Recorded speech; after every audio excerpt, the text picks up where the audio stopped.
Welcome to my channel guys, mga kapungay. Nandito pala tayo para pag-usapan naman natin ang sunod nating video, yung sa gamot naman sa ubo.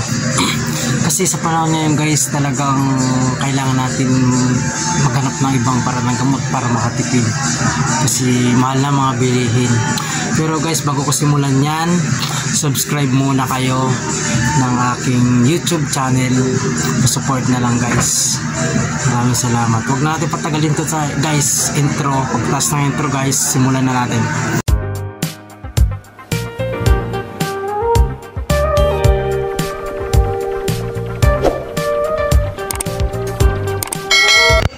Yan mga kapungay, nandito na naman tayo para ibahagi sa inyo ang aking kaalaman sa mga herbal.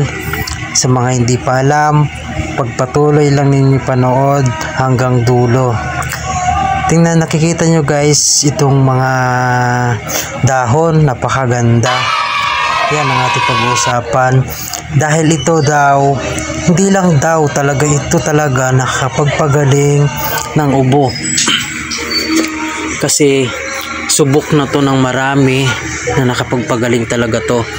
Kaya babagi ko sa inyo kung paano gawin at saka kung paano siya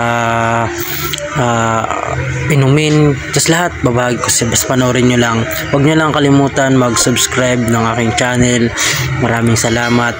Sana suportahan nyo pa ako, kasi para madami pa akong ipamahagi sa mga tao na mga gamot para tayo sa panahon ngayon guys.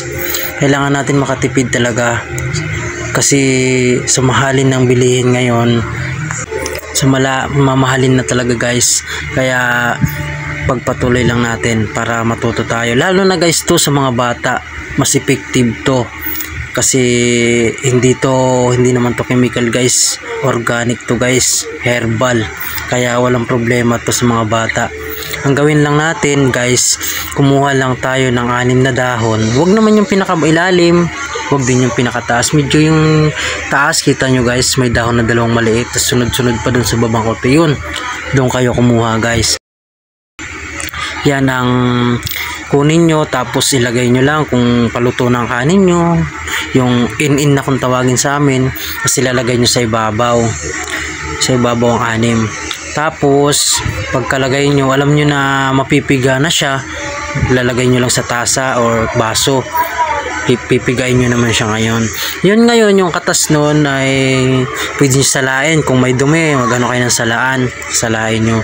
Tapos medyo palamig-lamigin nyo naman, wag naman sobrang init.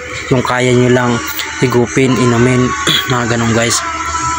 Pero guys, kukuha kayo bandang inaarawan ng silangan. Pag sikat ng araw, silangan, nung kayo kumuha guys, mas effective yung guys, yung galing sa silangan na naaarawan, dun kayo kumuha, mas maganda yon.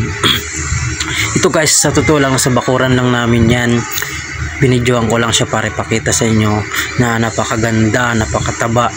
Kasi ito talaga yung nalagahan namin, dahil nga sa mga bata pag nagkakasakit, dito na kami kumukuha. Kaya ganun lang guys ang inyong gagawin. 6 na dahon or 7, pwede naman ganun, basta. Tapos lalagay nyo lang sa kanin. Pwede naman guys sa ininit sa baso, ibababad nyo lang siya. Pagkababad nyo siguro mga ilang minuto, kukunin nyo na, tapos pipigain nyo naman. Huwag yun sa tubig naman, no? Kailangan puro talaga siya. Tsaka guys, dapat isang lang to, 1 day isa lang, kada isang araw isa lang, tapos kinabukasan ulit. Yan guys, sana suportahan nyo ang aking YouTube channel para madami pa tayo matulungan ng mga viewers o mga tao.